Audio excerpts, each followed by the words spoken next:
Hi everyone, so my name's Ainsley Kennedy. I'm the current COO of MCAV and I'm going to be hosting the webinar for you all today.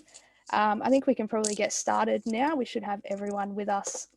So welcome to this ITS webinar presented by MCAV on the future of transport, development trends and impacts. Oh, sorry, we'll just get these slides sorted. So first of all, before we begin, we would just like to do a quick acknowledgement of country. So in the spirit of reconciliation, the Monash Connected Autonomous Vehicle acknowledges the traditional custodians of country throughout Australia and their connections to land, sea and community. We pay our respect to their elders past and present and extend that respect to all Aboriginal and Torres Strait Islander people today. So just before we begin, I will give a few details on how the webinar will run. So first of all, this event is being recorded and as participants, you are all currently muted with videos turned off. If you have any questions that you would like to be answered at the end of the Q&A, please feel free to use the Q&A function. You'll find a button for that on the control bar at the bottom of your Zoom screens. Any questions asked will be read through and we will hope to answer as many questions as we can at the Q&A session at the end after all of our presentations. If you're experiencing any technical difficulties with the Zoom function or experiencing any other issues, then please use the chat function to let us know so we can try and fix that for you as quickly as possible. Today we will have 4 presenters. So the first one will be Farbod Torabi. He's the current Chief Executive Officer of the Monash Connected Autonomous Vehicle team. We will then have Lee Hai Vu, who is a Professor in Transport Engineering at Monash University. Next will be Susan Harris, who is the Chief Executive Officer of ITS Australia. And we'll round off the presentations with Xavier Vagedes, who is an automated driving project lead at Bosch Australia. So after our 4 presenters, we will then go into a Q&A session where we will try and answer as many of the questions presented using the Q&A function and those that were also submitted at the time of registration. So first off, we'll start with Farbod as our first presenter. So a little bit about Farbod. He's a penultimate year mechatronics engineering and science student at Monash University. He is currently the Chief Executive Officer of Monash Connected Autonomous Vehicle and the former chief engineer of the team since its inception back in November 2018. Before MCAV, Farbod was a member of the Monash Unmanned Aerial Systems Avionics team working on autonomous drones. He currently works at AEV Robotics Autonomous Team as a student engineer. So I'll now hand it over to Farbod for the presentation. Thank you very much, Ainsley. Hello, everyone, and welcome to the MCAV ITS webinar. We hope this will be a productive night for everyone and you will enjoy it. Without further ado, I will present to you a summary of the MCAV team, what we've been doing and our goals for the future and how that relates to transport. So to get started, a little bit about us. We are a team that was formed at the beginning of 2019. We started with only 3 people in November 2018. Then we were a fully formed student team in 2019. We are focusing on autonomous vehicles and infrastructure and connectivity. The team consists of about 40 undergraduate and postgraduate students, mostly in the fields of engineering, but also software, IT, and commerce. Here is a link to a video featured by Monash Engineering for anyone who's interested. So the team is being supervised by Dr. Huam Chong, Professor Lee Hai Vu, who will also speak later, and Pascal Maida. And the leadership team consists of myself as the Chief Executive Officer. I'm studying mechatronics engineering, as Ainsley said. Ainsley, she's studying civil engineering and she's the COO, and Kolia, who's the chief engineer of the team, and he's doing mechatronics engineering. Our vision for the team is to build safe and efficiently operated connected autonomous vehicles in a shared environment, such as public roads or spaces. As a part of that vision, we have some goals. So that is creating connected autonomous vehicles as a research platform, mainly for Monash University, to do a variety of different research related to AVs and infrastructure, which we'll hear a little bit about later as well. Eventually driving on roads in a safe and controlled manner, which we are in the process of, creating a rich environment for students to learn and get hands-on experience in the field while still at university before going on the job. And we want to make a difference through outreach and events that we run with schools and events, etc. So autonomous vehicles 101. Basically, autonomous vehicles are split into 6 different levels. At level 0, they're not autonomous at all. They're purely human-driven. The human does all the driving. Level 1, we have advanced driver assistance systems, or ADAS, which is where the human does most of the driving, but the computer helps the human to do some maybe braking. Emergency braking could be an ADAS system, and that sort of stuff. Level 2 is ADAS, but it can control steering and braking at the same time. Level 3 is where we really get into the autonomy of the system, where it can actually drive by itself under supervision. So this could be like your Tesla, for example. And then level 4, you have something like Waymo, where it can drive around without a human at the driver's seat, but it has to be within a confined space. Level 5, no steering wheel. That's the ultimate goal, which no one has really achieved yet, but yeah.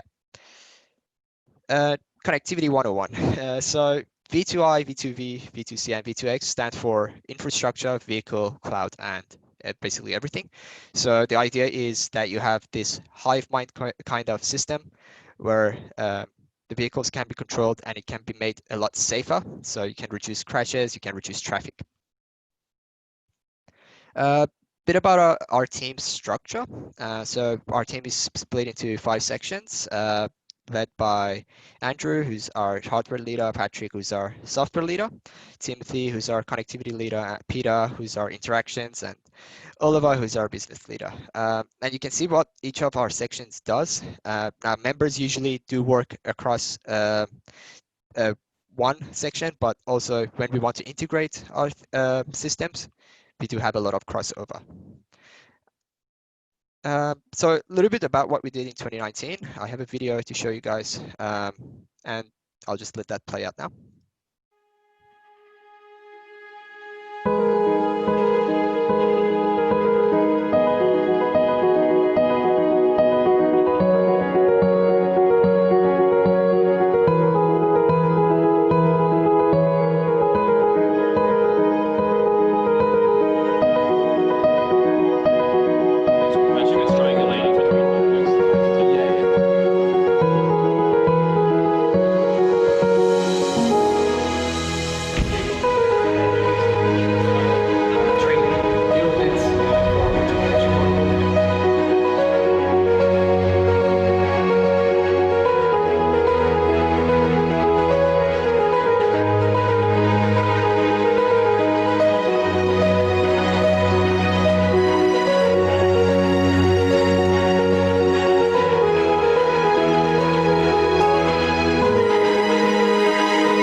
Hope you guys enjoyed that. So that was basically a summary of what we did in 2019. We retrofitted a Subaru Forester, as you saw, that could park itself. In 2020, I'll talk about what we're doing. So basically, we've got a second autonomous vehicle called the Street Drone, which is an electric vehicle. It's a safe and robust actuation system, plus a variety of sensors like ultrasonics, LiDAR, and camera. We will be using this as like a sandbox for our software development and testing in the real world. So the idea with our 2020 end of year goal is we would have the Street Drone and the Subaru approach an intersection connected to a roadside unit, which is this blue dot that you see here, which will be controlling that intersection. Now you might have objects in the intersection, say pedestrian or a cyclist, and I will talk about how we're doing that as well in a bit in our hardware section. Basically, the idea is that the two vehicles can share their sensor information with each other. So if they detect an object and one of them can't see that object just yet, they will have an understanding of that object's position. Because it's being relayed to it by the other vehicle. Now, this demonstration has to be done, unfortunately, purely in simulation due to the current circumstances of the pandemic. So we are simulating all of this by the end of this year, but we are hoping to do this in 2021 with the real vehicles. So a little bit more about what each section does and our progress so far. So software, a quick overview of our stack. So you've got all your sensors here, which are shown in pink, which go into our compute, which are shown in the green. SLAM is simultaneous localization and mapping. So the vehicle will get where it is in relation to the world from this package. We've got all our perception over here, which tells the vehicle about surrounding. And all that goes into MCAV planner, which is basically the car needs to go from A to B, and then pre-pursuit, the vehicle knows how to steer itself and how to accelerate or brake to get there. That's all going to a CAN interface, which is a protocol widely used in automotive industry, which is how we control the vehicle. I'll show you a few more videos here. So we are working on lane detection in the software team, and basically here you can see the drivable area in red, and that's also being transformed in 3D onto the right, where we have all the other sensor information included. So that's how we're doing the sensor fusion. Next slide, we'll have object detection. So here we're showing a bit of a comparison between a general purpose neural network on the left, which is detecting very general objects, cars, pedestrians. You can see it doesn't really have traffic signs or lights because it's like a general purpose out of the box. On the right, we've trained this on our own data sets, and we're getting a lot better performance out of them. So we can detect vehicles and traffic signs and tell us what kind of sign or light it is. Yeah. Next, we have our planner. So here, the vehicle has to detect obstacles and go around them, basically. So when we have the obstacles, we create what's called the cost map, which is what you see here in black and white, which is drawn by hand in this case, but it can be generated by another package. And then the vehicle has to maneuver itself around those obstacles based on where it can and can't drive. We are also working on a lane keep assist. So the software team has been really hard at work, and we really want to try this on the vehicle once we go back on campus. And a quick video of that, you can see it detects the center line, and after that, it can tell the vehicle to keep itself in the center. And it's mostly vision based. We also have depth estimation, again on the same video. Just based on camera as well.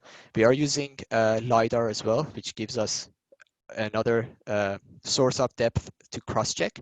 And autonomous vehicles are all about redundancy and safety. So you need multiple sources of the same thing to be sure it's correct.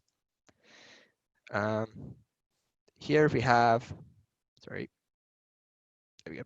So here we have the depth estimation again, but this time it is being actually transformed into what you would sort of get from a LiDAR, which is built for giving you depth estimation. And this is done just with camera, so that's pretty cool. Bit about our hardware section. So Andrew is leading that section. Bit of a system overview. Again, we've got our 4 sections here. So we've got power system, we've got our high-level compute, which is where the brains of the vehicle is, and the path planning, the steering angle, all that comes from here. Goes into our integrated or low-level computation. So that's like integrated Arduino and controllers, Arduinos, CAN bus, all that stuff. And that's how we communicate to our actuation system through a control loop. Current system in the Subaru Forester is a belt-driven steering system, as you saw in the video, and also a rotational brake and 2 degrees of freedom for our gear system. The team is hard at work making these safer and more robust for the future. And they're also working on creating a nice rack for the vehicle, for all the compute to sit in the back of the vehicle, and rearranging that. Another cool project the hardware team is hard at work is the dynamic obstacle prototype. So earlier I mentioned we're trying to have 2 vehicles approach an intersection, and at the intersection might have cyclists or pedestrians at the intersection crossing, and how we are going to be doing that safely is with this. So we can attach a dummy for, say, a pedestrian or a foam cyclist onto here, which the vehicle will think is a real obstacle. And then this can be controlled by a smartphone, so you can actually move around and drive around. And the idea with this is that it's going to be super strong. So this is the actual design. The previous one was the prototype. So in the unlikely scenario that we're testing, so the vehicle might be collide with it, we won't damage anything, the car or the fake obstacle. So that's pretty cool. And then we've got connectivity section led by Timothy Davis. We are the connectivity team are working on what I mentioned earlier, V2I and V2X, basically vehicle to everything. The idea is we have a device on each autonomous vehicle called onboard unit, OBU, and we have another object outside, which is called the roadside unit, RSU.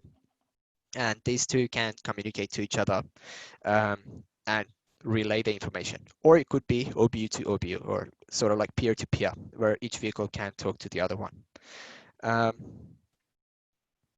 Yeah, so V2I, for example, could be traffic lights, construction warning zones, road closure warnings, hazards and dangers on the road. It can make it a lot safer. And another cool thing is that with intersections, right now we have traffic lights, which are for human drivers to know, it's basically a way of saying, okay, I'm going to stop, you can go. That's what traffic lights do. But if you have connectivity, then there's no need for that if all the vehicles are autonomous. So we're exploring that idea as well, and coming up with algorithms to manage intersections and see which vehicle takes priority. So here's a quick overview of the pseudo algorithm, and which one can go first if they're turning left, right, going straight, and the timing of that as well. So here you can see like a scenario where RL1 approaches first, so it is okay to go. So it sends an allow pass. RL2 detects that there will be a collision if it keeps going on the same trajectory, so it does slow down a little bit. Interaction section is all about simulation, and it's led by Peter.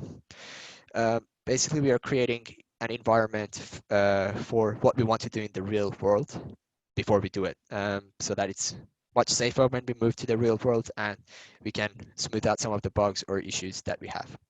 So here you can see an initial sketch of the intersection. It's also a way for the software team to run their software on it. So you can see the lane keep assist on the left, which is actually being run in real time in a simulated environment. And then on the right, you can see the object detection being run again in real time in the simulator. We also want to model our vehicles, so be sure that they behave as they should when you steer, 45 degrees to the left or accelerate. So we are developing dynamic systems for our vehicles as well. And another thing we're developing is virtual reality, which will be coming into the research, human and machine interface, which Professor Hai will actually touch on a bit later. And we have our business team, which has organized this event, and they do outreach events as well. We run an extracurricular unit for John Monash Science School, and we went to the Monash Mini Maker Fair, where it's all about getting people interested in the future of transport and intelligent transport in particular, and autonomous vehicles. So here you can see a few of the pictures of the robot that the students got to work on and build at the John Monash unit. And that's pretty much it for my presentation. I hope that was productive and enjoyable for everyone. And thank you. Yeah, I'll pass back to Ainsley. Enjoy the rest of the presentations. Thank you. Perfect. Thank you, Farbod. So I'll now get on to introducing our next presenter, which is going to be Hai Vu. So Hai received a Bachelor of Science, Master of Science, and PhD degrees in electrical engineering and is a Professor of Intelligent Transport Systems at Monash Institute of Transport Studies in the Faculty of Engineering at Monash University. He is a leading ITS expert with strong research credentials in transportation modelling, traffic management, vehicle to infrastructure communications, and connected autonomous vehicles.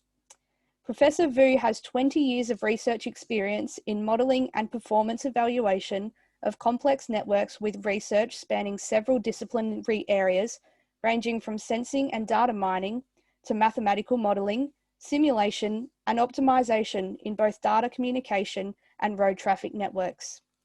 He is a recipient of the 2012 Australian Research Council Future Fellowship, as well as the Victorian Fellowship Award for his research and leadership in future mobility and transport. So thank you for being with us tonight, Hai, and I'll hand it over to you now. Thank you very much, Ansel, and a warm welcome to everyone. So today I would like to talk a little bit about the future mobility and also some of the research that we have been doing here at Monash. So first, let me just telling you a little bit about the current state, the current world that we are currently living in. So there's a lot of Internet of Things and wearable device that been part of our life now, which all collect different data, primarily related to the data that more related to individual. At the same time, we also have other sensors and data being collected from other sources. In this example, such as a car, you can see that it has many sensors that which also collect data. Those data generally related to the data that's surrounding the object or the data from the network itself. And lastly, we also have connectivity that Farbod also mentioned previously. with connectivity, different object and also person can share their data, and as a result, we then collect more and more data. So I would like to get your attention to the different type of data that I color with different color here. So for a kind of data that collected from individual, I label them red, while other data that might be related to POSI device or other device within the transport networks, I label them with the blue color here. So, so that leading to my next slide, that given that we all have those data sources, and with the advancement of the intelligent or artificial intelligence, the next thing that we have is autonomous or self-driving vehicles. So this is the concept that I'm showing here to you, which has been around for a long time. The next thing that we would see is in science fiction movie, where we can see that how this kind of vehicle is actually operate in the movie, right? So now it is the reality. So you have seen some of the autonomous vehicle that our team has been developed at Monash, and also the street drone, which is a drive-by-wire level 3 autonomous vehicle. The cool things about this is that it has an open platform. What does that mean is that we can then develop our own technology and deploy and test out on this vehicle. So what I want to say on this slide is that we go a long way from the concept through science fiction to the reality of today. Now, this next slide talking about both the personal data, which is labeled in red, and also the blue data, which is some other type of data that passive sensor or other sensor collecting, and autonomous vehicle, we making or preparing us to the future of mobility, where mobility will be as a service. So to understand this concept, I would like you to thinking about some of other things that we have already used in our daily life, such as water or power or electricity. Those are already used when we need it, where we need it. So in the future, which is not very far away, mobility, we just like other utility, we serve us as a service. And when we're looking about mobility as a service, with autonomous vehicle and share economy, the value has been stagnating, estimate at about 7 trillion annually value by 2050, which is not very far away. So what we can see here is that in the not so far distant, we will see more of a so-called personalized journey plan to carry out the activity with end-to-end mobility as a service. So the mobility is no longer as a purpose, it is as a service, and the purpose here is to carry out whatever activity that you like, and it is personalized for you only. So with that, I would like to just do a very short detour talking about the kind of research that we are doing here at Monash. So you can see here that we cover various areas where the micro mobility and public transport are covered by Professor Xavier and Professor Graham Curry. While myself, I looking after the intelligent transport system and advanced technology and future mobility. So the autonomous vehicle is part of the advanced technology and future mobility, which is the focus of my my talk today. So I will talk a little bit more about the autonomous vehicle technology and its deployment and how we progress with the research here at Monash to fulfill that objective. So these are some of the forecasts about the AV deployment in the near future. As you can see, different forecasting or different prediction are different, but they all agree on one point that perhaps by 2045, we would have at least more than 60% of vehicle on the road are autonomous vehicle or at some level, right? So there will be the majority of the vehicle we have autonomous or self-driving capability. Now, what does that mean is that mobility as a service will become a reality, and that also means that to make that happen, what we need to do first is to make sure that autonomous vehicles are safe to operate. And we should also make sure that autonomous vehicle can safely navigate within a traffic that might have other elements rather than autonomous vehicle. So I'm talking about pedestrian, I'm talking about bicycle, I'm talking about human-driven vehicle in a mixed environment, a very complex urban environment. So what has been done by automotive industry is that the autonomous vehicle need to be thoroughly tested and tested in the real environment, essentially driving them on the road.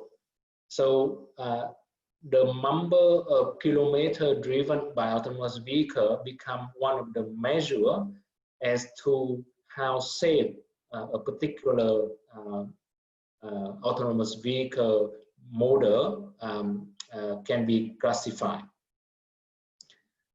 So these come with the cost because driving autonomous vehicle on the road in the real environment require a lot of resource to actually carry out those pilot or trial. We need to make sure that the public are safe and also the vehicle can only operate in a certain environment or control environment or with the supervision of the driver at all the time. So it is come with the cost, and it's also come with some of the human cost as well. As you can see on this table, it is unfortunately there is cases where accident can happen, and in that case we might have human cost because of certain technology immature or other circumstances. So what in terms of research, what people have done to try to reducing that cost, they come up with various ways of doing it, and I would like to show you a short video where four is trying to testing a reaction or the interaction with the autonomous vehicle using sorry, I cannot click to the video for some reason. Yeah, here you go. So let's have a quick video.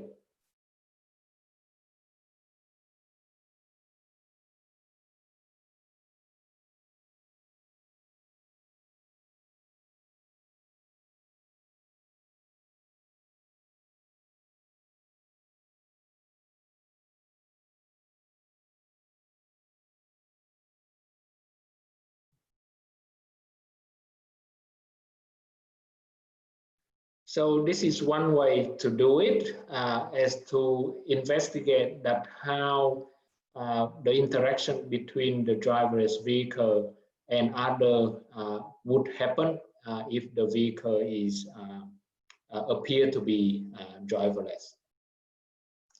So the next thing that researcher has been come up is to set up a so-called Wizard of Oz simulation. In this, you would have the participant sitting in the car driven by a human, and between the participant and the driver, there is the partition.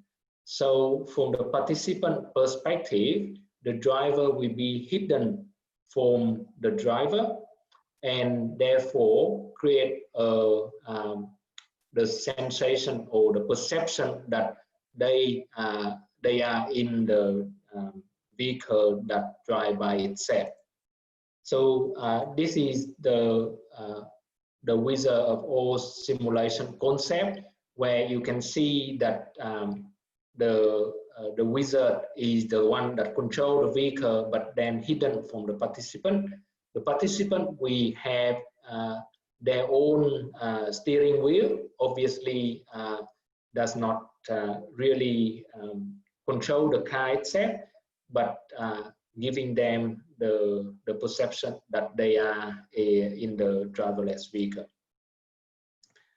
So this concept has been then improved further by the suggestion that we can then, using virtual reality, to give the participant a real perception of the environment, but virtually.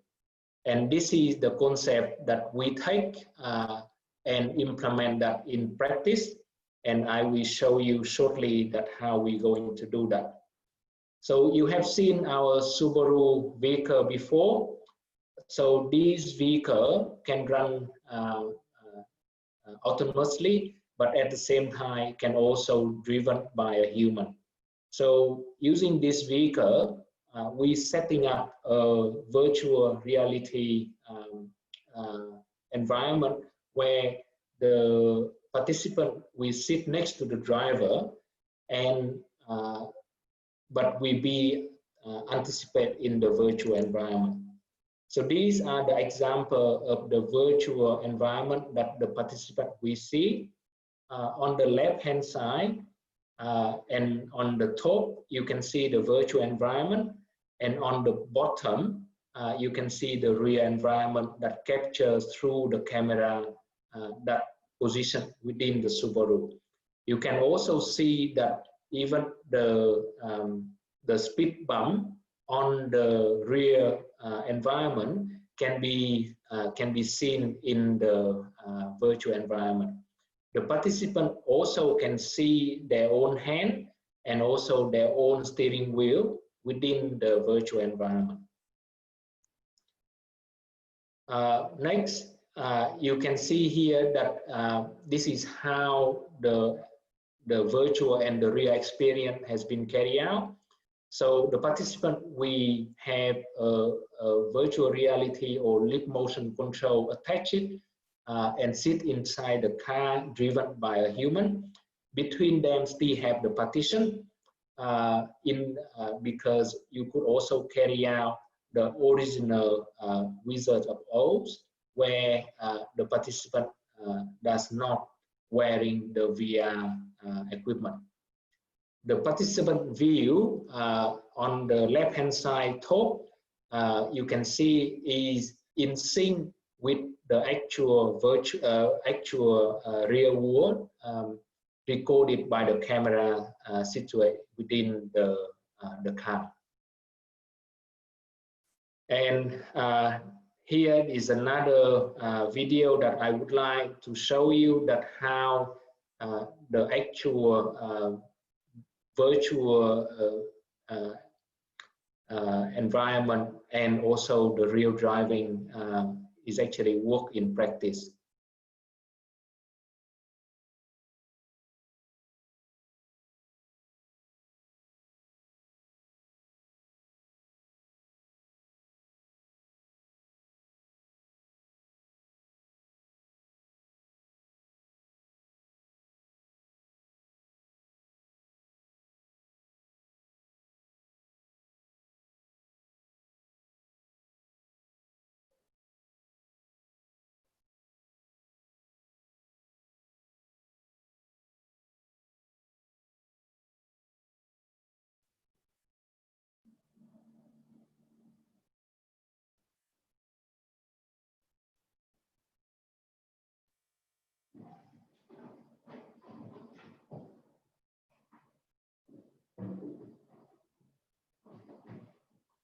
So you can see that the real environment and the virtual environment are in sync, and the participant are completely sitting in an autonomous vehicle in the virtual environment, but at the same time can feel the same force and feeling of the driving on the actual road. And this virtual reality autonomous vehicle simulation has won the ITS Australia National Research Award last year because of this development. Now, let me conclude my presentation by telling that why this particular virtual environment is important. It is important because we can then setting up different scenarios within this virtual environment without without worry about endanger the safety of the participant or the safety of the public. You could then setting up various validation and testing using this VR AV simulation, giving the participant and also the interaction in within the autonomous vehicle and the rest of the networks as realistic as they can be, and that we giving you the opportunity to further develop the self-driving technology in terms of perception, decision making, also the interaction and control of the supervisor or the driver supervisor in the autonomous vehicle itself. More importantly, it can be also used to testing the safety and robustness of different decisions that made by the algorithm within the autonomous vehicle, and also open up the platform where we could investigate different security issues where the perception of the vehicle and the real environment might be not the same. And finally, given that what have been developed within the MCAV team, and together with this kind of software and platform, we will be able to looking at the future mobility from the network perspective, where we have a mixture of traffic, where we have many of autonomous vehicles, and we can looking into how to operate and manage them, and also how to provide mobility as a service as the future mobility that we anticipate in my very first slide. So with that, I would like to thank you for you to be in this webinar and listen to my talk. And I would also acknowledge that the VRAV simulation has been developed with the support of the Monash Infrastructure Research Grant, and also it is a large team behind it to do all the hard work. So thank you very much. Ansley, I hand back to you, the control. Thank you very much, Hai, for that presentation. So we're now going to move on to our third speaker. We'll keep the program running tonight. So next we have Susan Harris. As Chief Executive of ITS Australia and with an extensive career in transport strategy, Susan is ideally placed at the intersection of technology and transport. Supported by strong connections to the international ITS community and the global network of ITS associations, Susan works tirelessly advocating for the benefits of transport technologies for business and for the broader Australian community. Susan is highly regarded for her roles supporting the growth and innovation of the nation's transport technology industries. She works across a number of industry advisory groups and is a regular advisor to the state and federal governments and their ministers on transport technology and mobility issues. So thank you very much for spending some time with us tonight, Susan, and I'll pass it over to you now. Thanks so much, Ainsley, for that warm welcome, and thanks very much for the opportunity to be here this evening. Now my video has just dropped out. I don't know if that's my end or if I can do anything here, but I'll keep rolling, and apologies for that. So thank you very much for the opportunity to be here. And congratulations to Professor Haivu for the great work that continues to happen at Monash University in the ITS and connected and autonomous vehicle space. So tonight I'm going to take you really more of a big picture view of what's happening across the connected autonomous vehicle space, the new mobility and the mass mobility as a service space, and then also look more at the big data area. So just having a look at particularly that previous slide was looking at our memberships. So ITS Australia, just a bit of an introduction for you as to who we are. We're the peak body for advanced transport technology in Australia, and we're delighted to be supported by the leaders in the industry from across government, across industry and academic organisations such as Monash University. So if you're a student at one of these members, or if you work with one of our members, then you are all entitled to some of the membership benefits that I'll touch on later in the presentation. So to kick things off, I wanted to continue the theme of connected and autonomous vehicles, and just sort of give a bit of a perspective of where some of that is at the moment and where some of the opportunities might be, and some work that we're also undertaking in that space. So certainly it's well understood that we've got a significant problem on our roads at the moment, both in terms of safety and in terms of congestion, although we seem to have temporarily solved that congestion problem in Melbourne at the moment. And there's huge recognition that connected and autonomous vehicles are the pathway forward to make the next step change, particularly in safety, but also around efficiency of our transport network, and then also in terms of how effective it is. So partly linked in with a mobility as a service solution. It may be that these automated vehicles are quite expensive for a fully automated vehicle, and that's why you may link it into a sort of mobility as a service solution. So you don't need the vehicle sitting in your garage if you can in fact call on it and have it there when you need it.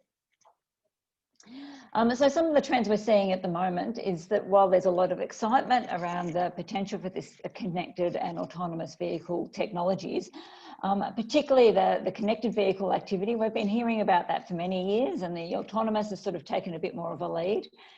But most recently, particularly in the COVID environment, we're seeing that there's a bit of there's a little bit of a slowdown in research by some of the OEMs. So while they've still got strong ambitions, funding is seen to be a little bit more constrained. And nonetheless, it's still going to take some time before we have the gold standard of a fully automated, fully connected vehicle that can both get us the benefits of not having to drive, but also the connectivity benefits that can bring about an efficiency across the network.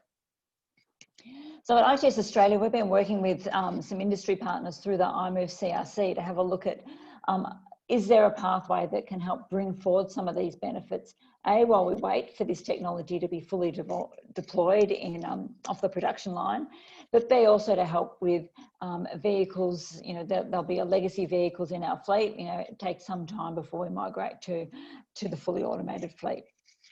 And we've identified through this research that there's some real opportunities, across metropolitan and rural areas. I think it's really important when we're talking about technology, particularly in our political climate in Australia, that we make sure that we're seen to be giving broad benefits across the broad community. The last thing that we need is for technology to be seen as for city folk, particularly when a lot of our traffic and safety incidences are actually a rural issue. But some of the solutions that we've identified is really around that intersection management, and intersection movement assist. And I think Farbod talked about some potentially some drone technology to assist with that, or some curbside technology that can help get information from one into vehicles, with a different level of connectivity. But that's one area that we'd like to see some focus on, around potentially some retrofitting of devices and looking for some workarounds to get technology out there without it being embedded into your car off the production line. And the other area which has a significant benefit is really with the curve speed warning. So again, this is something that can be communicated with good mapping and good mobile coverage, or good access to maps. And then that's been shown to have a potential for real benefit for safety, particularly in our rural areas. So just touching on, so we've been working on those projects. There's a bit more information on those available on the ITS Australia website, so you're welcome to have a look at those. And there are also a range of other projects taking place across Australia in that space. Just moving on to look at the next slide, I was keen to talk a little bit more about new mobility. So this is the space that, let's see if this is going to catch up.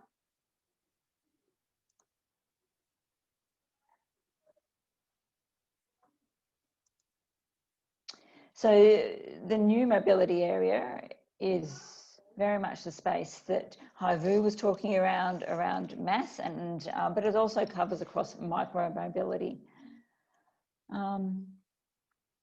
So Oliver, I'd be very happy if you can move this slide forward through for me.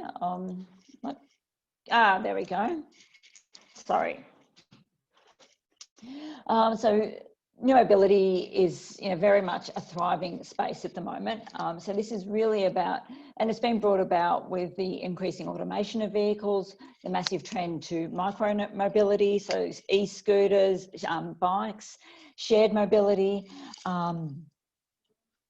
and the opportunity for, we're all carrying a computer in our pocket, so the opportunity for the community to connect and looking for much more integrated solutions to transport and customised transport as well. So this is something that adapts to the customer and takes a customer on the journey when and where they need to, rather than the customer having to fit into a particular timetable. So we've just held a conference last week looking particularly at this space, and some of the trends that we saw coming across was more, so there's some question marks around the mobility as a service and what the business model might look like, particularly as we start to look at that first and last mile of transport. So who's actually going to pay and cover the cost of that? And so there's some interesting things that are discussions that are going on there. New South Wales are saying that they've pretty much moved on to trying to understand the dilemma of the business case, and they're now really focusing on what we've got in the network at the moment and how we can look to make that more efficient and more effective, because there's plenty of opportunity to look at what we're doing already. Whereas Queensland are doing some strong work in the business case around mobility as a service. Looking more generally at the new mobility area, there's some really interesting, I guess, takeouts with relation to COVID and the current environment. So what we're seeing is that, of course, sharing is a bit of a no-no at the moment, and people are also obviously stepping back from use of public transport. So that's a really interesting space for further research at the moment, and really quite an urgent need for research. I don't think there's a lot of research that shows any positive connection from use of public transport and transmission. You know, and some of the research is showing that actually when you get into a bus, you're kind of turning away from people, and you're more sitting in your own space compared to when maybe you're in a restaurant when you're across the table having a conversation. But of course, the sharing economy is on the down low at the moment. But there's been some other positive turnouts from the current environment in this new mobility space. Some of the trends which our members have been talking about is around the community has been kind of forced more rapidly into the digital world to access services and to connect with people. And that's actually improved their digital literacy, which has improved their willingness to accept changes and new technologies. And the other thing which has happened in that space too is there's been a much greater willingness to accept on-demand services. So the idea that you might book the service and it comes to you or it comes near you, versus you having to fit in with a certain timetable. So people are now starting to appreciate the benefits of getting on a service that you have to book, because it's then obvious that they know who's been in the vehicle, where they've been, and there's a lot more traceability and accountability as far as that goes. So there's sort of been a greater acceptance of deployments of on-demand services. So this is a service that comes to you when you call it. So it could be an automated shuttle like the one we're looking at, but at the moment they're generally a small vehicle with a driver, a bus with a driver, a small bus, and so in some cases they're taking the place of fixed route large buses that are sort of travelling around but maybe not getting the use that they need. We're also seeing an increased take up in active transport. So Queensland are talking to the fact that they've got now seeing much longer scooter journeys. So people moving away from perhaps a bus or a train service, and they're feeling safer and more comfortable on a scooter in the open air, and taking that for a much longer journey than they were in the past, and more cycling as well in that space. So yeah, there's some of the trends that we're seeing in that new mobility space at the moment, and there's sort of interesting discussions about how we can keep some of the benefits around spreading the peak across our public service modes, and how we can look to take on the benefits that we've seen in that space as well. So again, ITS Australia have also been involved in a project looking particularly at shared mobility. And this is looking at your car share arrangements, looking at the opportunity for free flow car parking. So trying to explore with local government as to whether there are benefits and whether there's an opportunity to move away from car share arrangements where, you've got your flexi cars or your go-gets where you have to park them back where you hired them, to a much more flexible arrangement where you can de-hire them in a different location and find a suitable parking space for them. So that's been a really interesting study, working with the local government to understand what the opportunities might be in that space as well. For those of you that are interested in this mobility space, we had some great speakers from internationally and from across Australia speaking. And for those of you who are members, those sessions are available on our website. So I encourage you to have a look, and you can log on to those as complimentary services. So the last sort of theme of technology that I wanted to touch on was around data. So we've been talking about, hearing conversations about the massive amounts of data that we're getting in automated vehicles, and I know there's huge amounts of data in that space, and there's lots of exciting things we can do with that. But more generally, we've got more data around in the world at the moment than we've ever had in our lifetimes, and that we can blend it in new ways, in really powerful ways. So some of the interesting data sets that are being explored at the moment are things like, there's a lot of excitement about blending transport and movement data with financial transactions, trying to understand you know, not only where people spend their money, but how did they travel there and how did they move there? And is there some insights there that we can link from that? Of course, at the moment, there's a lot of interest around health data and potentially linking that with transport data. So at ITS Australia, we've recently started a transport data community of practice, and that brings together expertise in this space and really interested parties that are interested in better understanding where we're at with data and sharing best practice in use of data sets. We've been exploring things around what does good data look like, what are some great projects and new initiatives that are applying and getting insights from data in different ways. And it also looks at the opportunities to potentially, you know, understand best practice. Can we lift the practice in another jurisdiction or somewhere else? Are there insights from one group that we can apply somewhere else? But also things like what makes good data. You know, can we have data that's real time? Is the data up to date and current? Is it trusted and accurate? And is it privacy concerns being dealt with? So again, if you're interested in getting involved in this data space, it's pretty interesting. There's a lot that can be done. There's a lot of excitement around in industry around what we can do with the transport and the vehicle data that we're starting to get. But it's certainly very much an emerging space and a space where there's a lot of interest in understanding more about it and understanding how we can get better value. I think typically when people in the industry are asked, you know, where can we get the most results from most quickly? You know, it's the data space that people are pointing to at the moment. So just touching base briefly on a couple of opportunities for everyone to engage if you're interested in more information in these spaces. So ITS Australia run a range of webinars. So each week we more or less we run a webinar. Next week we've got one coming up from our Max Exchange. So this is looking at collaboration between Michigan and Australia, so very much with an automotive focus. This one next week's got a focus on freight, if that's your interest. And then the following one, we've got one focused on really data and cities and what a smart city will look like into the future. So I encourage, if you're interested in that, they're complimentary. So feel free to have a look at our website and sign up for those. Haivu referenced Monash University's work that was recognised at the ITS Australia Awards last year. Congratulations again, Professor Xavier. We have our awards coming up again in November 26th. We have a record number of applications for awards, which really reflects well on the richness of, a record number of entries in our awards this year, the richness of activity that's taking place in this space at the moment. So this will be an online event. You can dial in from your home, but just keep an eye out if you're interested in really understanding who those winners are, but also what the latest trends are and what's the latest work happening in the transport technology space in Australia. So I would encourage you all to think about that.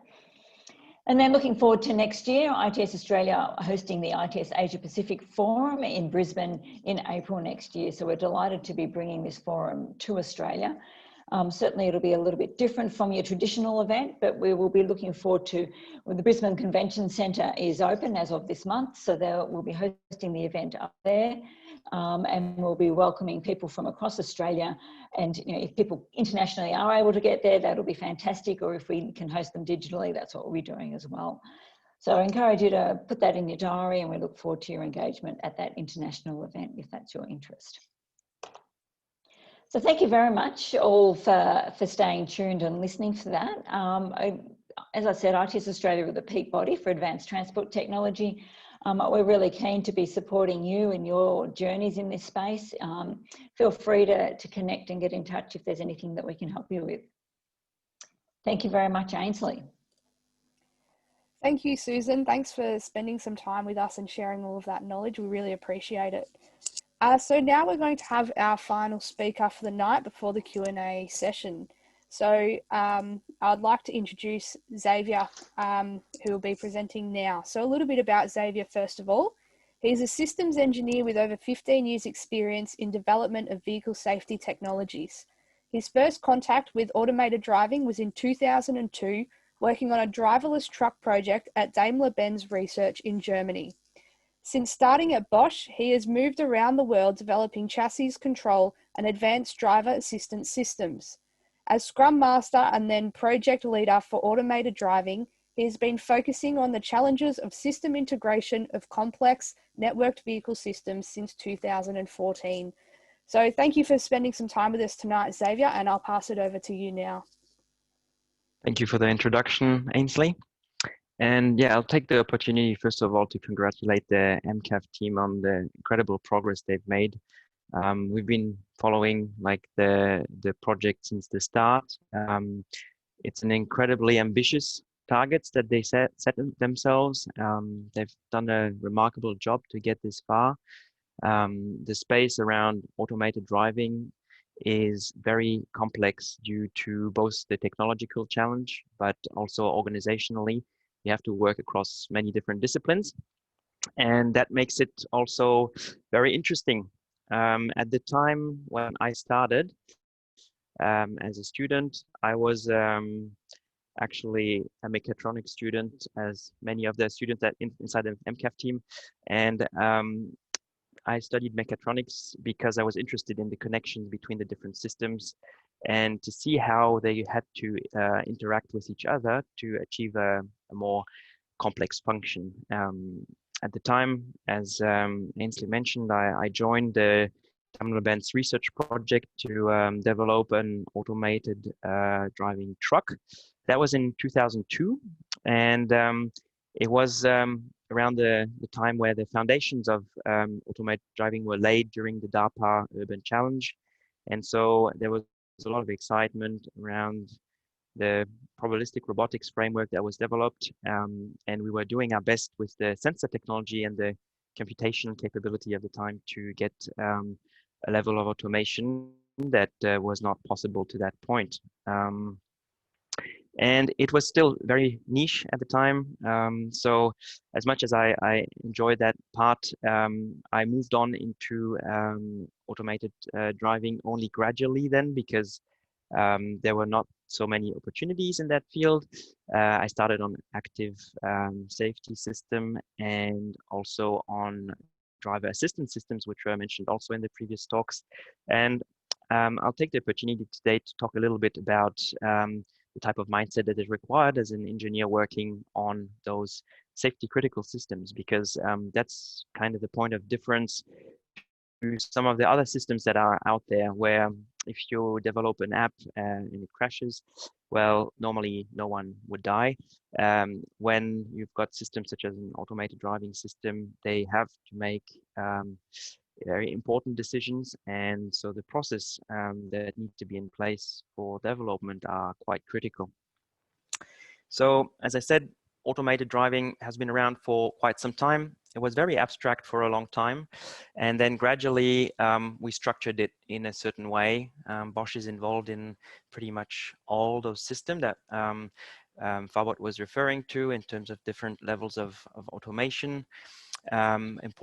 Important to understand, there are currently no level 3 systems in the market. There's no regulations that is in place at the moment, and at this stage, like the most advanced systems that are out there, whether it's like the system developed by GM or Tesla, all level 2 functions. But obviously, as pointed out by Hai, there is a trend that means that the further levels of automation will become more common in the future. Now, what's interesting is that from level 1 onwards, we talk about systems that are safety critical. That's the common trait across all of these systems. And so I guess from a functional point of view, a lot of the public's interest has been focused on developing perception functions, localization, decision-making, the functional aspects that are, like, also from an engineering point of view, like, very interesting. But it's important to remember that safety is essentially something that underlies all of these aspects and needs to be part of it, like right from the design, right from the start. So across all these aspects, we need to take that into account. And that's something that is quite challenging because, yeah, getting it to work once is great, but getting it to work all the time safely is quite a big step to get there. So I'll make a reference to, like, the big difference is this is not an option. So you can't simply crash. You can't not simply have a system failure that means that the system is not responsive, not operational anymore.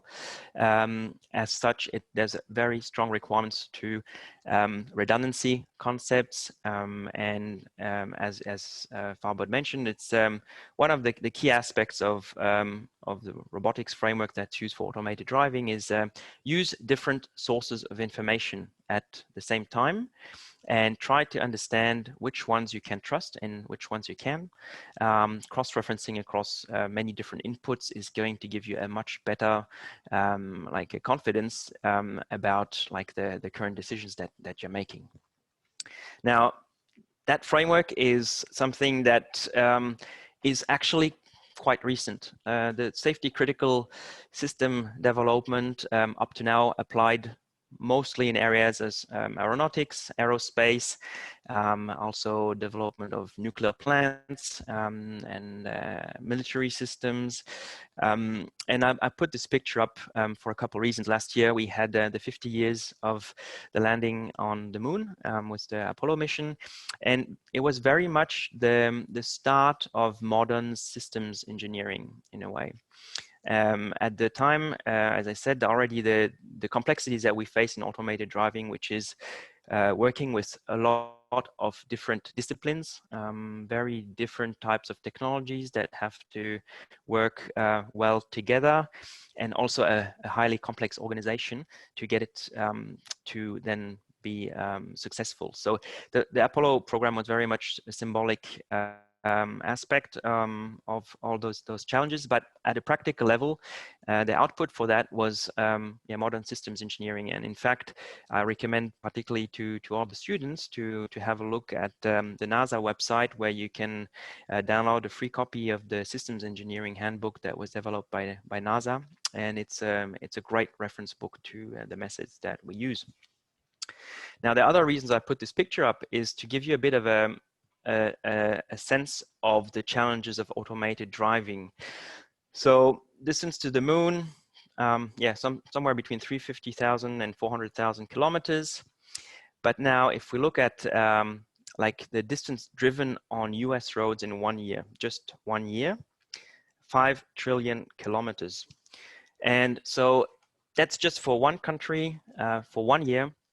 And you have to imagine all the different scenarios that you will encounter during all those single journeys, different weather conditions, different locations, and different types of traffic and different type of road users. So a very, very diverse environment that we have to deal with. That's the great challenge of automated driving, is being able not to work under like a very restricted set of rules, but being able to expand that to like a broader environment. It's complicated because we have to consider like the many different like rare scenarios that can happen along the way, and identifying them early enough, and being able to develop the right countermeasures, confirming that they work well, is one of the huge challenges. So it's again getting that point across that well, what we're trying to do is not just developing the self-driving capability that's within our reach today, in terms both of the costs involved in the basic hardware that's required. I mean, it's incredible that as a student team, it's possible to put it together. There's access to open source software that makes it possible to develop a system like that, and it's a fantastic opportunity to be able to be involved in that. But it's important to understand that the bigger challenge like goes beyond that, to get an automated driving system than to drive safely under all the circumstances that can eventuate in its operational design domain. And the operational design domain is like the environment that has been defined as like capable.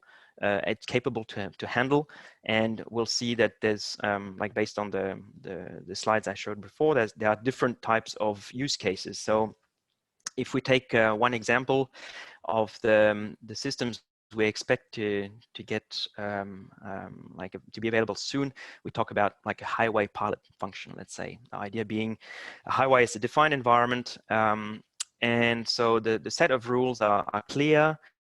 It's a restricted access road, and as such, like we can define the operational design domain quite clearly, or so it seems, because at the start of this, there's another problem that we have to solve, is define a highway. What is a highway? So an American highway is quite different to an Australian highway, or to a German Autobahn, or an urban Japanese highway. Very different infrastructure, very different types of traffic. So we can't even sort of consider that to apply across the board. That's one of the reasons we here in Australia at Bosch, we're working on a publicly funded project during 2 years to identify the specifics of the Australian conditions. It's something that needs to be investigated thoroughly to understand, like in the first step, how that will impact the operational design domain definition. And as a second step, then obviously to be able to expose the system to the different types of scenario it could encounter in those environments. And it's interesting, like as an example, to know that an M-class road in Australia is what we sort of associate with a highway. But it is not necessarily something that has an infrastructure definition attached to it.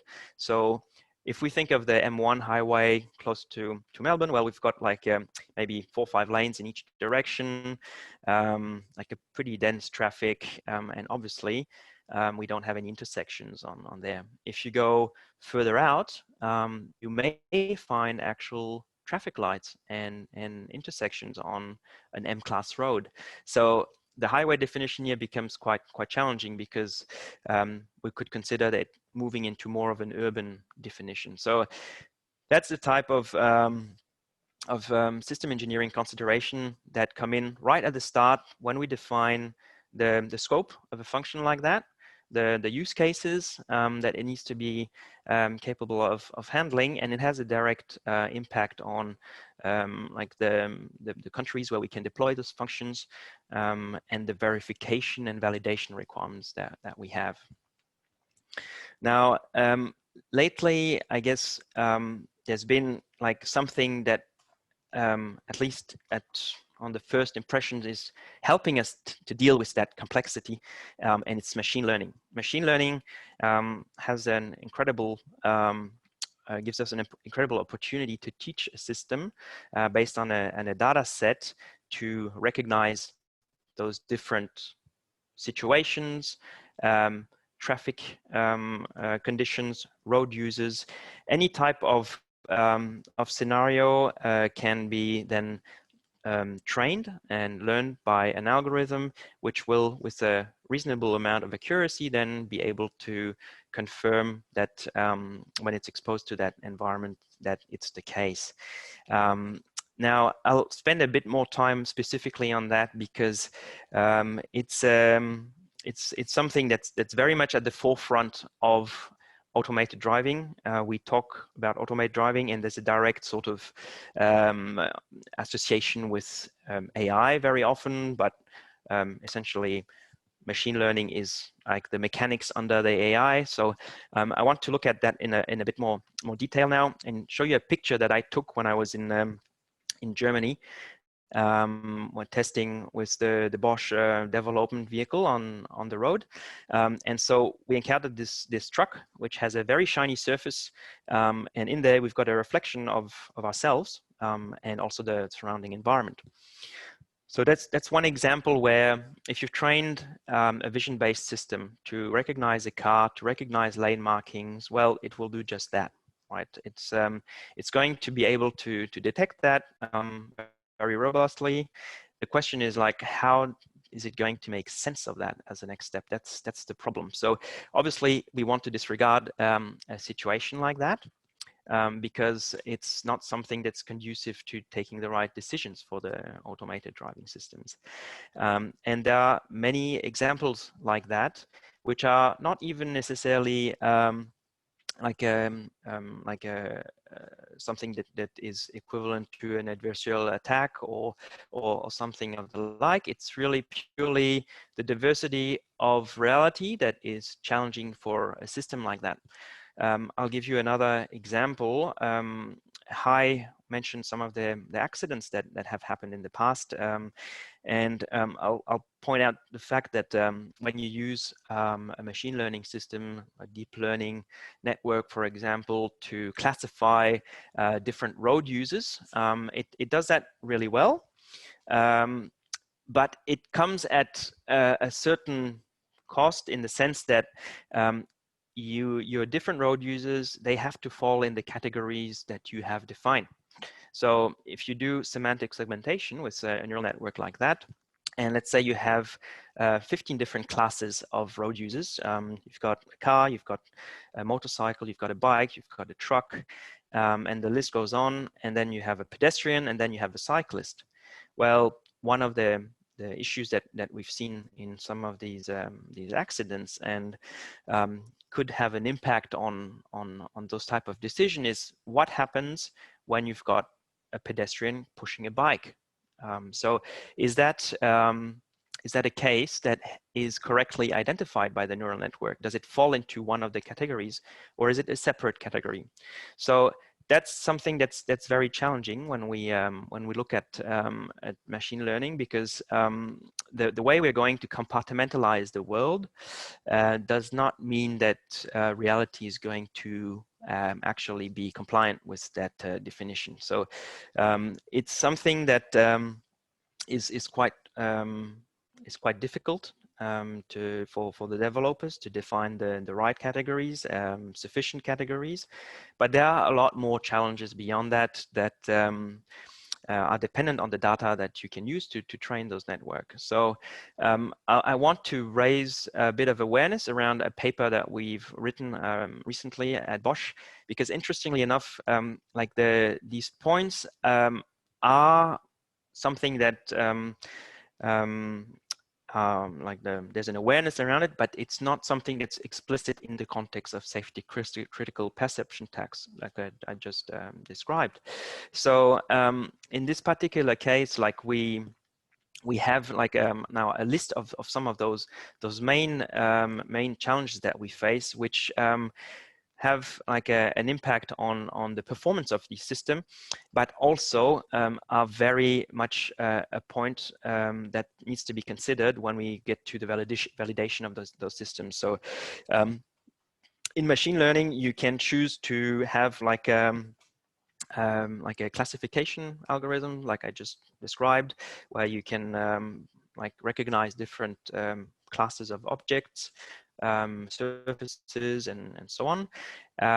But it's also tempting to do what's called end-to-end machine learning, where you essentially want to directly map a behavior and bypass sort of those intermediate steps. It can work really well, and we've seen it applied in the past by some of the other companies that are out there. But essentially you turn the system into a black box. You've got no insight at all into how the decisions are made, and from a validation point of view, that's a problem. There's currently no way to validate systems like that. And we want to be sure that if we deploy a system like that into the public, well, we've got 100% confidence that it will have a reproducible behavior when it's faced with a certain scenario.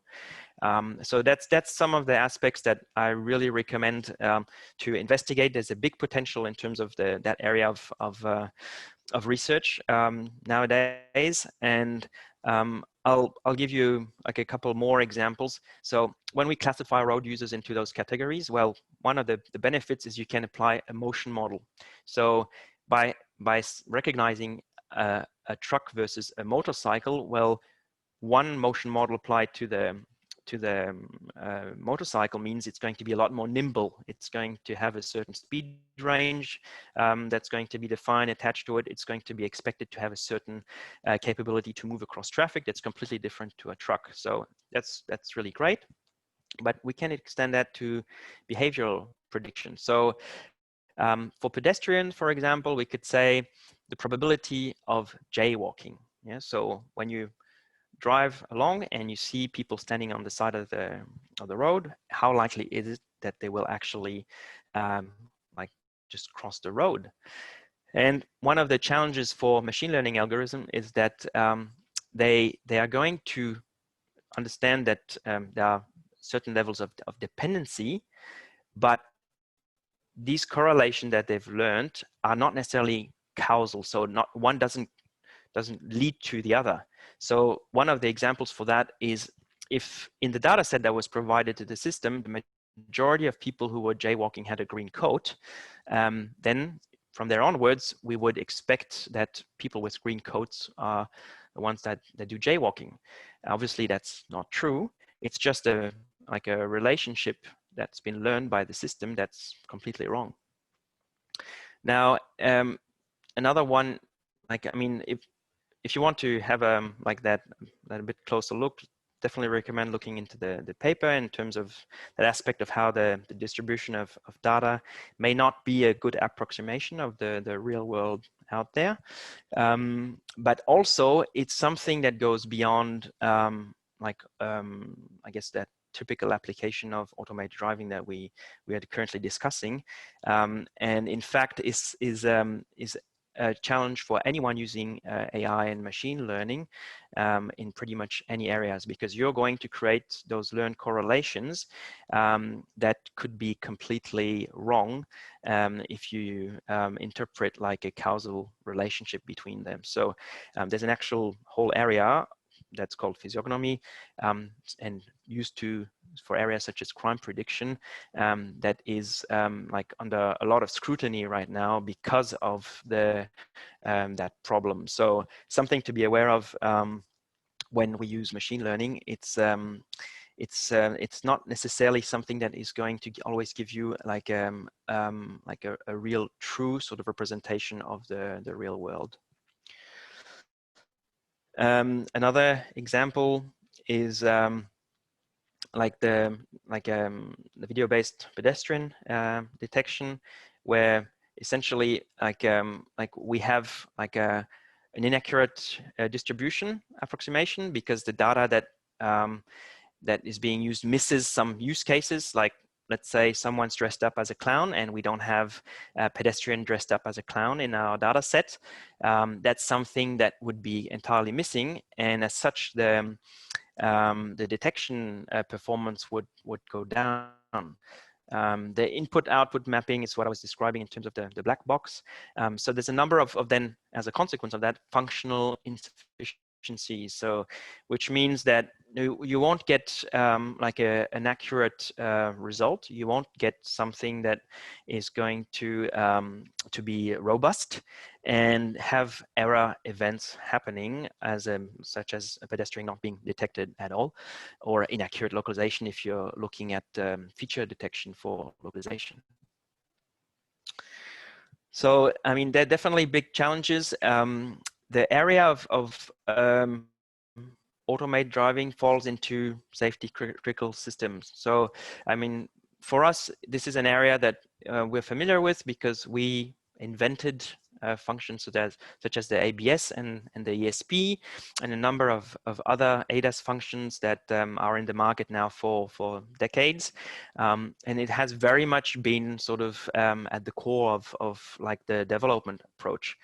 But it does mean that the safety considerations in terms of the development approach needs to be rock solid.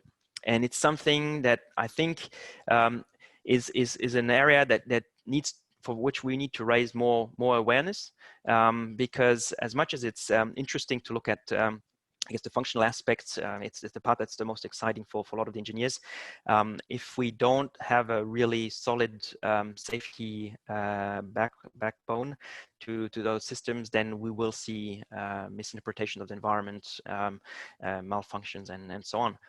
And so there are different frameworks that can be used to do that. There are some global committees that define some of these rules. And I think it's important to familiarize yourself with a number of those like processes that exist out there to understand like the actual differences between developing a safety critical function and system compared to one that's not. So systems engineering methods, the safety processes, they need to be part of the entire development cycle. You see explainable AI, that's essentially related to the fact that we like very much use a lot of black box systems, as I said, in regards to machine learning, and is one of the areas that we are looking into a lot right now, finding ways to break down like the black box into smaller chunks and be able to actually understand what's going on inside. So I guess purely from an engineering point of view, I guess most of you would have seen the V model. It's something that falls very much into those considerations. I guess a lot of people will be very much interested in the software and hardware design.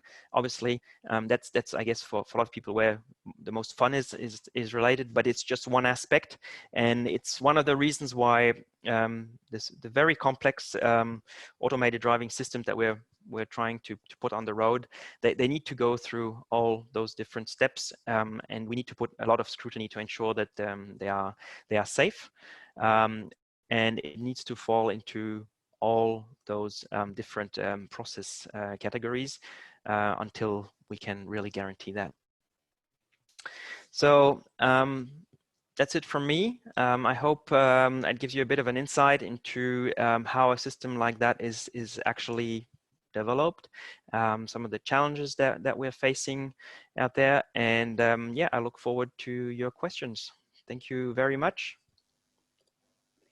Perfect. Thank you, Xavier, for that presentation. So what we're going to do now is have our Q&A session. So we can see that a few people have found the Q&A button down the bottom, of the Zoom panel there. But if you have any questions, feel free to type them in there, and we will discuss a few of the questions with our panel now. So we might start off with a nice easy one to begin with, I guess. So we've had a few questions about the recruitment process to be part of the team. So Farbod, if you could maybe just give a bit of an overview about when we recruit and some of the skills that we look for. Sure thing, Ainsley. So for recruitment, at the moment, we're doing recruitment on a section-to-section basis. So whenever one of the section leads say that we need people for that particular section, we go ahead and recruit. At the moment, we don't have a particular date in mind for when to open recruitments. But I would say probably between semester 2 of this year and semester 1 of next year, we'll be doing a round of recruitment. So keep an eye out on our Facebook page and LinkedIn and Instagram as well to be updated on that. In terms of skills, we look for programming skills. Doesn't matter what language it is, as long as you understand the concepts. And more importantly, how you've applied those skills in a project, be it a large project, small project, you know, working on a project at home, maybe making an IoT project at home, anything that gives you hands-on experience, we really look forward to. Other than experience, we do look for enthusiasm and especially your knowledge and excitement in the self-driving sector. So yeah, I hope that answers your question. Yeah, I think that covered it nicely. Thank you, Farbod. So the next question, I guess directed at all of the panel is, where are the early adopters of connected autonomous vehicles? And probably following on from that is, as autonomous vehicles start to become integrated in the traffic network, what are some of the early applications as to where it will first be rolled out on the network?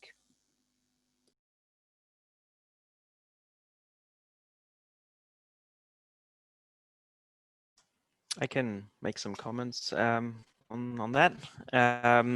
So I guess there are a number of different initiatives that are happening around the world. They fall into different types of categories, I guess. At the moment, we can look at low-speed shuttles on restricted environments. So they are becoming more and more available now. We see them in different types of even like university campuses and airports and so on. Now, I guess a lot of people, when they probably think more about the urban robotaxi or even a highway pilot function. Now, there's a number of technical challenges, as I mentioned, but also the regulatory framework is still very much something that is not harmonized. So depending on the country, there may be some exemptions to that potentially, but I guess at the moment we can expect that mainly in Germany, the US, and Japan, like to see some of those early projects becoming available also to like public use. But yeah, I think it will be very localized at the start, like the idea of restricting the operational design domain as much as possible, just to be able to get started and hopefully gradually then expand that operational design domain. Thank you, Xavier. So another question is, do we have environmental specifications available to evaluate technology performance and compliance? So an example being LED variable displays detectable by video under different light/illumination conditions. And I guess exploring that further, just what are some of the specifications that we will have to make on the road network in order to integrate autonomous vehicles?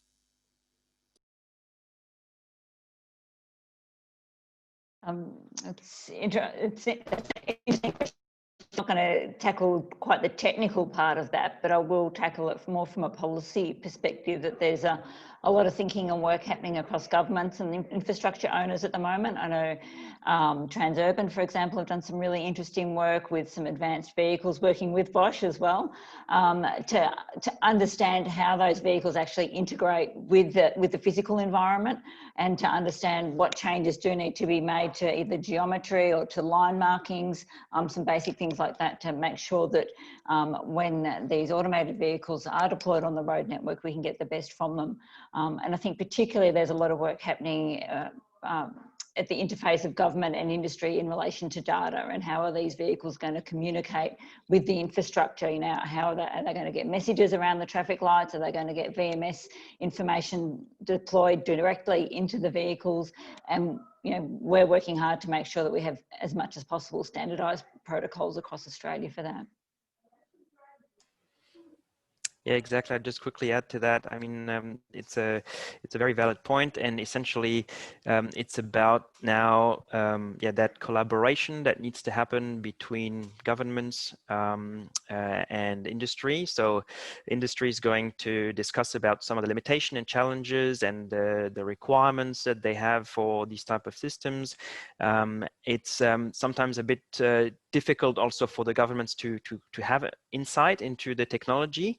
So that's why there's a lot of initiatives, publicly funded projects that have the target also to have that knowledge share happening, so that at a decision-making process, the governments can ensure that when they look at infrastructure planning decisions, that they take into account that sort of medium, long-term into consideration.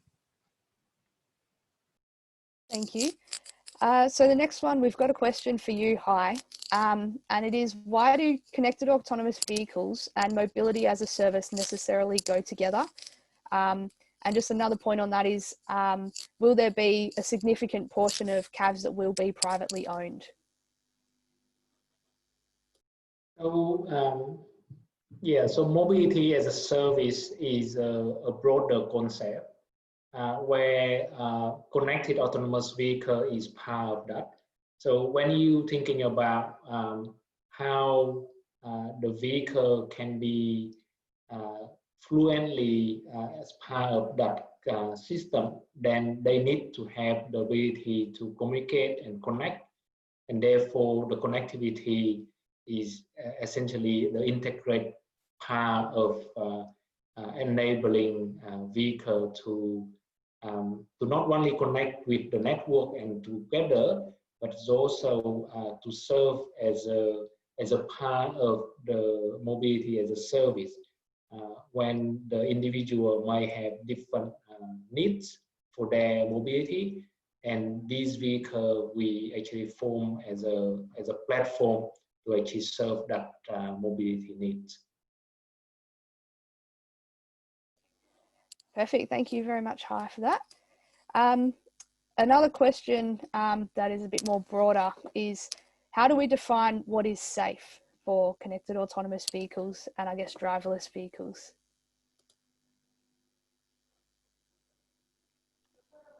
Look, that's a tough one. Go ahead, Susan. Look, it's a really interesting debate. You know, I think it's really important that we keep in mind that we don't have a perfect situation at the moment, that tragically people, die in vehicle accidents today. But I think it's also important as industry members that we're quite careful about how we discuss this technology, and that, that when we're deploying it, we deploy technology that's as ready as it can be, but also that we don't present it as a perfect solution as well. We need to, acknowledge that there may be shortcomings, but I think we just need to understand that we're not in a perfect world today, and we want to move to something that's better. Yeah, can I just add something on that? So I think, as you said, yeah, human drivers kill a lot of people every year already. So even if autonomous vehicles are just a little bit safer than humans, you can imagine that how many lives will be saved every year. But there is also the psychological aspect of it, which is if you have one, autonomous vehicle crash, in the psychological sense, people view that as, a few hundred or thousands of crashes that a human mistake caused. That's just the nature of how it's being reported and how it's being perceived by people. But yeah, that's all I had to add to that. Yeah, I think it's going to come down also to very much of a legal definition as well, and that's different from country to country. So from a point of view of defining like that by numbers is very tricky. There's a lot of countries like Germany who don't allow like a utilitarian approach, like as in weighing a certain number of lives against others. So that's just not possible. But right now there's a number of initiatives in the different committees that are like at a UN level, for example, where the idea is more to define a set of requirements that that need to be matched by those systems. So both at a design level, so that there's a level of transparency to how the system was designed, then also independent validation of its capability, and a minimum sort of verification that's not purely a number of kilometers, but also exposure to a certain type of environments.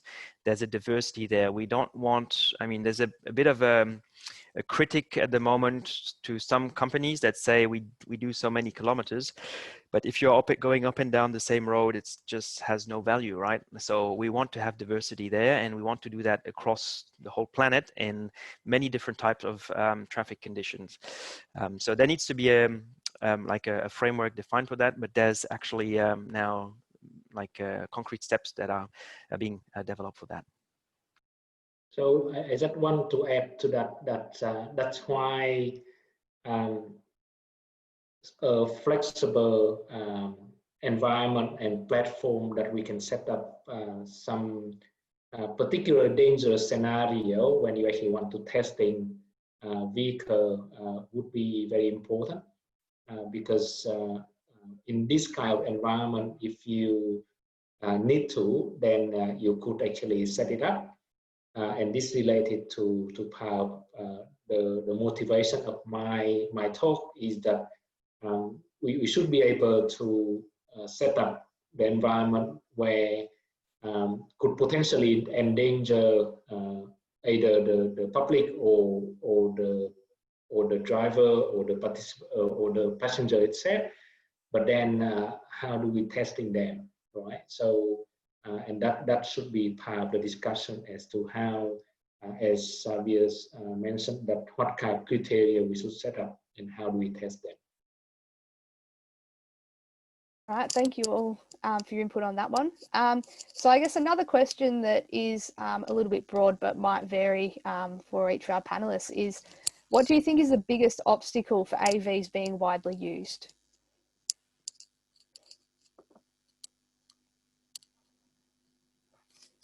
I can start first with that. I think all of the above question actually point to that, right? So first of all, how do we actually make AV safe and robust? And secondly, I think we all would agree that the use of AV will not you know, from one day to the next, the network would not just simply have 100% of the vehicle on the road would be AV. So what does that mean is that there will be a fairly long transition period where the deployment of AV we need to be in stage rather than a switch on. And this we need a lot of research to understand that how this interaction in the mixed traffic would have an impact on the performance and on the safety of the AV itself. And thirdly, it is also depends on the take up of application like mobility as a service, where AV could essentially serve as an important element to actually carry that out. Yeah, I would add that there's an unprecedented level of collaboration that's required, as we said, like across industry and all the stakeholders that are involved, that make it like very challenging. And also, like, to make it work, the point that Susan mentioned, the data needs to be shared, that Hai mentioned as well. And the data sharing models are very complex because there's obviously revenue attached to that. There's personal information attached to that. And to find an agreement that is going to satisfy all the stakeholders is very, very challenging. So that's something that is very much going to be in focus, like beyond the technological challenges as well.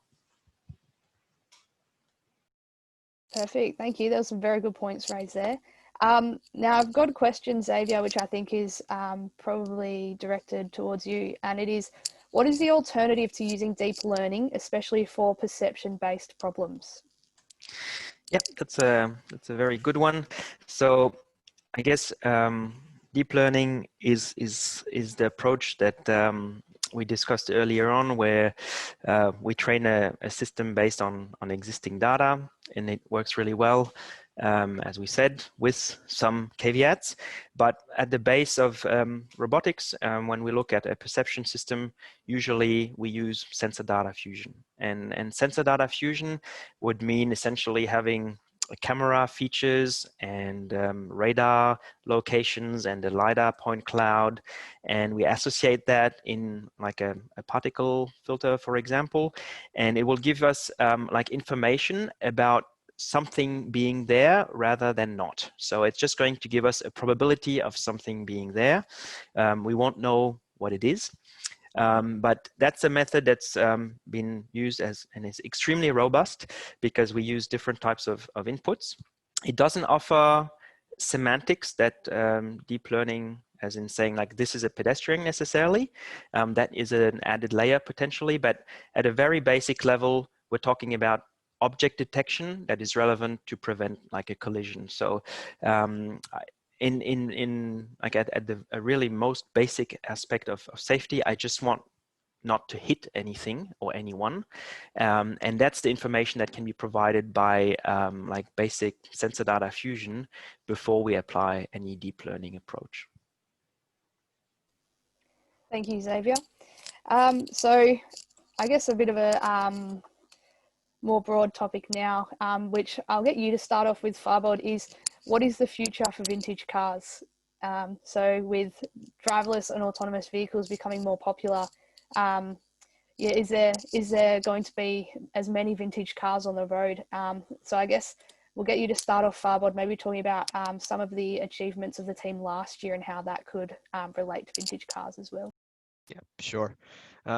Obviously, anything to predict with the future is speculation. So I'm only going to like speak what I think is going to happen. So basically, last year we retrofitted the Subaru Forester, which is for those of you who don't know, it's basically just a normal car. So it has a steering wheel, gas pedal, you know, like well, it is an automatic, but you don't need to change it from park to drive or to reverse. So I think in the future, most of the vintage cars will become obsolete. Like we see today, safety regulations catch up with the technology as we go ahead. And for example, cars from the 1950s are no longer safe to drive in most of the world because of the safety regulations that have been put into action over the years, because we understand more about the safety of these systems.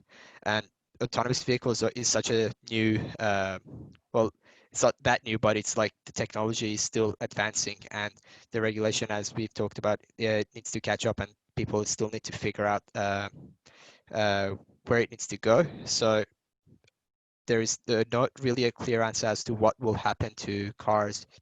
I think it will be a gradual change. I mean, already on the market, there are systems you can add to your vehicle that will, give it ADAS system. If the vehicle doesn't already have that, you can install lane keep assist if it doesn't already have that. Although, the law gets a bit gray in those areas. So I think there would be products out there that will achieve that, and it's a matter of how safe it can be done. Yeah, definitely. Thanks, Farbod.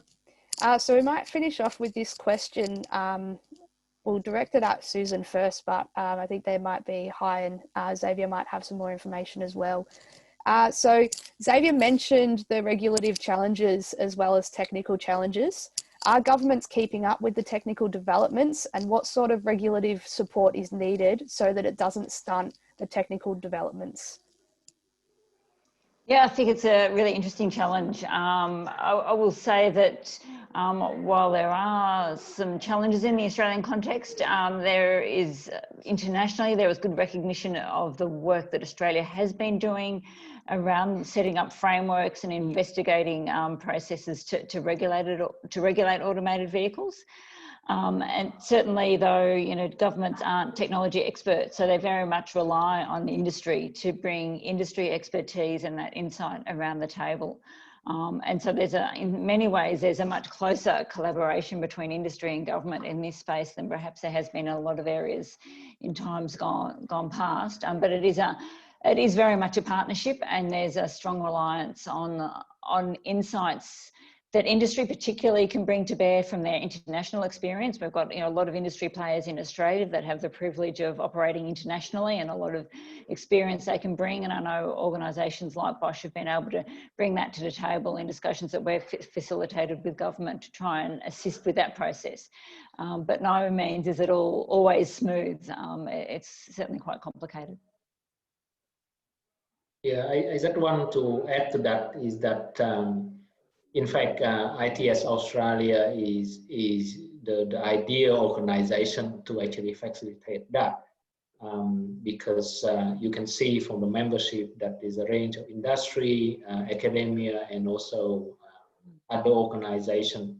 So I think that is one of the role of the ITS, and Susan is doing very well job in that, is to fit that into the government, and that is how you know, we need to progress together.